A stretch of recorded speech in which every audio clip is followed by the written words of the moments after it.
ಒಬ್ರು ಪುಣ್ಯ ವ್ಯಕ್ತಿ ಅಂತಾನೆ ಹೇಳ್ಬೋದು ಸರ್. ನಮ್ಮ ಶಾಲೆಗೆ ಬಂದಿದ್ದಾರೆ, ನಾವು ತುಂಬಾ ಗ್ರೇಟೆಸ್ಟ್. ಸಮಾಜ ಸೇವೆ ಮಾಡ್ಬೇಕೆಂದಿದ್ರಲ್ಲ ಅದು ಅವ್ರ ದೊಡ್ಡ ಮನಸ್ಸು. ಯಾಕಂದ್ರೆ ಈಗಿನ ಕಾಲದ ಜನಗಳಲ್ಲಿ ಆ ಮನಸ್ಸಿರಲ್ಲ. ನಮ್ದಾಯ್ತು ತಾವಾಯ್ತು, ನಮ್ಮ ಸಂಸಾರ ನಮ್ಮ ಮಕ್ಕಳು ಅನ್ನೋದು ಬಿಟ್ರೆ ಬೇರೆ ಮಕ್ಕಳು ಅವ್ರ ಬಗ್ಗೆ ಚಿಂತನೆ ಮಾಡಲ್ಲ.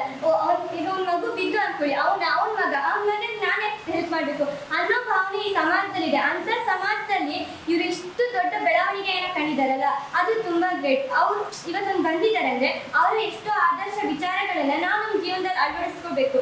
ಯಾಕಂದ್ರೆ ಇಂದಿನ ಮಕ್ಕಳೇ ಮುಂದಿನ ಪ್ರಜೆಗಳು ಅಂತಾರಲ್ವಾ, ಹಾಗೆ ನಾವು ಕೂಡ ಇವತ್ತು ನಾವು ಅವರ ಸಂಸ್ಕಾರವನ್ನು ಅಳವಡಿಸ್ಕೊಂಡ್ರೆ ಮುಂದೆ ನಮ್ಮ ಕರ್ನಾಟಕ ಮಾತ್ರ ಅಲ್ಲ, ಇಡೀ ಭಾರತವನ್ನೇ ನಾವು ಅಭಿವೃದ್ಧಿಗೊಳಿಸಬಹುದು. ಇತ್ತೀಚಿನ ದಿನದಲ್ಲಿ ಎಷ್ಟು ಕೆಟ್ಟ ಭ್ರಷ್ಟಾಚಾರಗಳಾಗ್ತಿದೆ. ಅತ್ಯಾಚಾರ ಆಗಿರಬಹುದು, ಮೋಸ, ವಂಚನೆ, ಕಳ್ತನ ಎಲ್ಲ ಆಗ್ತಿದೆ. ಇದಕ್ಕೆ ಕಾರಣ ಏನು? ಈಗಿನ ಪ್ರಜೆಗಳು. ಈ ಪ್ರಜೆಗಳಲ್ಲಿ ಪ್ರತಿಯೊಬ್ಬ ಪ್ರಜೆಗಳಲ್ಲಿ ಮಕ್ಕಳಾಗಿ ನಾವು ಒಳ್ಳೆ ಸಂಸ್ಕಾರವನ್ನ ತುಂಬಿದ್ರೆ ಈ ಥರ ಆಗೋ ಚಾನ್ಸೇ ಇಲ್ಲ. ಹೆಣ್ಮಕ್ಳು ಫ್ರೀಯಾಗಿ ಓಡಾಡಬಹುದು, ಕಳ್ತನ ಆಗಲ್ಲ, ಭಯನೇ ಇರಲ್ಲ, ಮಕ್ಕಳಿಗೆ ಫ್ರೀಡಮ್ ಅನ್ನೋದು ಇರುತ್ತೆ.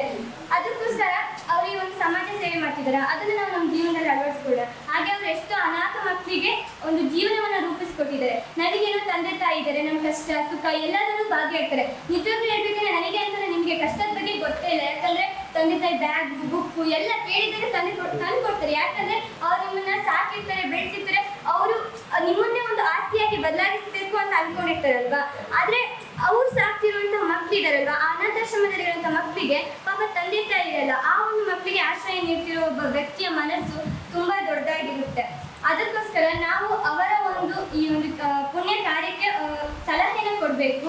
ಎಲ್ಲರೂ ಸಹ ಅದಕ್ಕೆ ಪ್ರೋತ್ಸಾಹವನ್ನು ನೀಡಿದಾಗ ನಮ್ಮ ಕರ್ನಾಟಕ ಹಾಗೆ ಇಡೀ ಭಾರತದಾದ್ಯಂತ ಪ್ರಜೆಗಳು ಬೆಳೆದು ಈ ಒಂದು ಭಾರತವನ್ನು ಅಭಿವೃದ್ಧಿ ಕಡೆಗೆ ಕರ್ಕೊಂಡು ಹೋಗ್ತಾರೆ ಅಂತ ಹೇಳ್ತಾ ನಾನು ಎಲ್ಲರ ಪರವಾಗಿ ಟೀಚರ್ಸ್ ಹಾಗೆ ಸ್ಟೂಡೆಂಟ್ಸ್ ಮತ್ತು ನನ್ನ ಪರವಾಗಿ ಅವರಿಗೆ ತುಂಬು ಹೃದಯದಿಂದ ಧನ್ಯವಾದವನ್ನು ಹೇಳ್ತಾ ನೋಡಿ, ಇಷ್ಟು ಜನ ಹೇಳ್ಬೇಕಾಗಿದ್ದ ವಿಷಯಗಳು ಮತ್ತೆ ವಿಚಾರಗಳನ್ನ ಒಂದು ಮಗು ಹೇಳ್ತು. ನಿಜವಾದ ಹೇಳ್ತಾ ಇದ್ದೀನಿ, ತುಂಬಾ ಹ್ಯಾಟ್ಸ್ ಆಫ್ ಅಮ್ಮ. ತುಂಬಾ ವಿಚಾರಗಳು ತುಂಬಾ ತಿಳ್ಕೊಂಡಿದ್ಯಾ. ನಿಮ್ಮ ಜೀವನದ ಒಳ್ಳೆ ವ್ಯಕ್ತಿ ಆಗ್ತಾ ಒಳ್ಳೆದಾಗಿ ನಿಮ್ಗೆ ಯಾವ್ದೋ ಬೆಸ್ಟ್ ಮಾಡಿ. Thank you.